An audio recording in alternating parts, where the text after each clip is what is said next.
It's one that is very, very well deserving, but it is very sad at the same time. This person should be here to receive this award.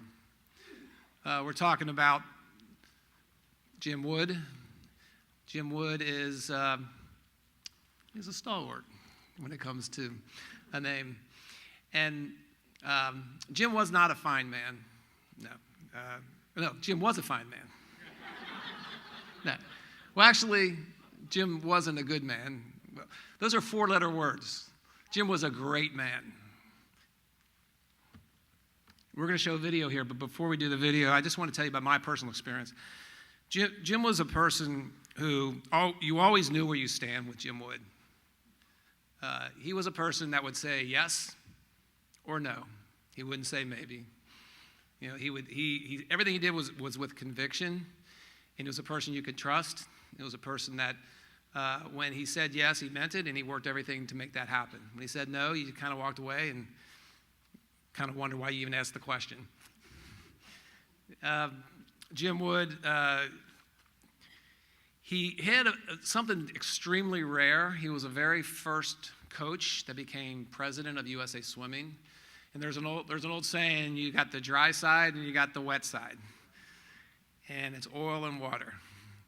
And Jim jumped from the wet side to the dry side, and he mixed the oil and water, and he was able to basically parse it all off and make it a wonderful salad.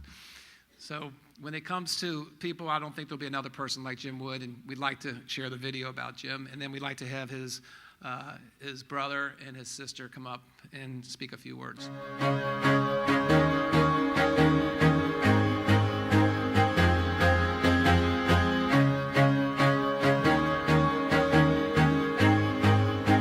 Necessarily talk about Jim Wood without mentioning his core values. There's another core value that Jim held that's not written in the bottom of the pool, and it's volunteerism.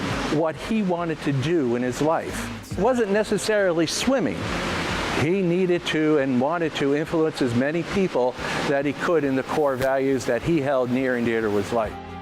His legacy, the lives he leaves behind, and the impact that his lessons and those learnings will have on generations to come.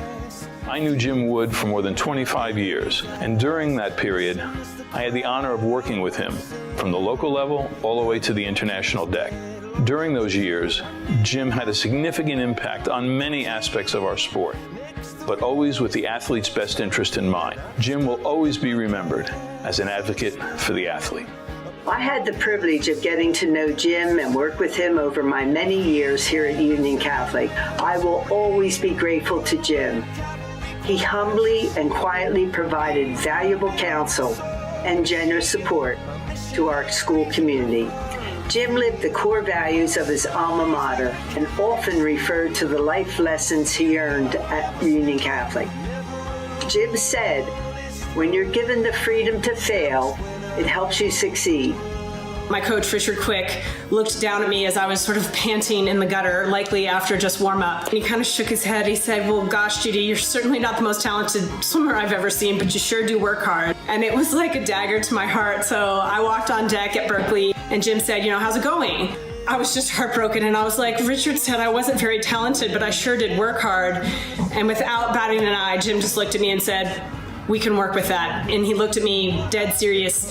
"Please don't ever underestimate how much you can achieve just by showing up and working hard." And I learned that from Jim, and just so grateful for everything he taught me and all of the lives that he touched. So thank you, Jim. Thanks. It was incredible, the vast knowledge and the expertise he had on each race. He told me to watch this scrawny little kid swimming the 200 butterfly. His name was Michael Phelps. And I said, "Don't you think that this is just sort of a flash in the pan maybe? Or do you think he's got something about it?" He goes, "He's going to be the greatest swimmer in history." That's what he knew about swimming. As much as the knowledge was important to me, it was his generosity with his time, his energy, and his love. I know you all will really, really miss him. I think the best way we can continue to have Jim live in this world is through all of us, by continuing to make really good choices and conducting our lives as good as we possibly can. So rest in peace, Jim. As you think of Jim, what I'd like you to do is remember his core values, include volunteerism, and pay it forward.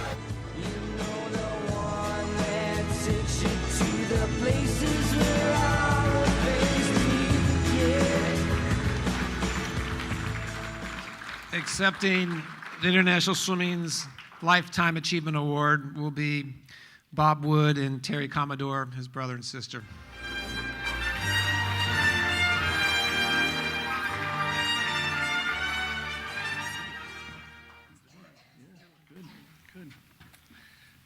We're going to tag team this. But I need the glasses anyway. First of all, thank you for inviting us here. We really appreciate being here. We are honored to accept this award on my brother's behalf. I've been having this recurring dream all last week. I'm reminding Jim that the Hall of Fame wants to honor him tonight, and he rolls his eyes. So I tell him the good news is he doesn't have to be here to get the honor. Jim wasn't very fond of awards or speeches. He avoided the spotlight. He avoided the camera. We don't have a whole lot of pictures of Jim at home, that's for sure. You see, it was never about him. It was never about Jim. All right, it's always about his kids, the kids that he worked for. Jim was fond of his work. In everyone's life work, there's many roles that an individual will play. He was a good businessman. He was a good manager. He was a good brother. Yeah. But his most important role was that of a coach. He never considered that his work. He was happiest as being on the pool deck. This Hall of Fame is full of swimming heroes who are certainly inspirational. I think Jim would have cared a lot more about how they were aspirational, how there are thousands of young swimmers out there hoping to swim someday like the heroes they see here. And while they're doing that, they're learning that hard work and practice bring improved performance. They're learning about teamwork and personal responsibility, and they're having fun. They learn that coming in with the fastest time is only one way they can win. So if Jim leaves a legacy, I hope that the swimming continues the focus on the athletes, all of the athletes at every level. Thank you again. Thank you.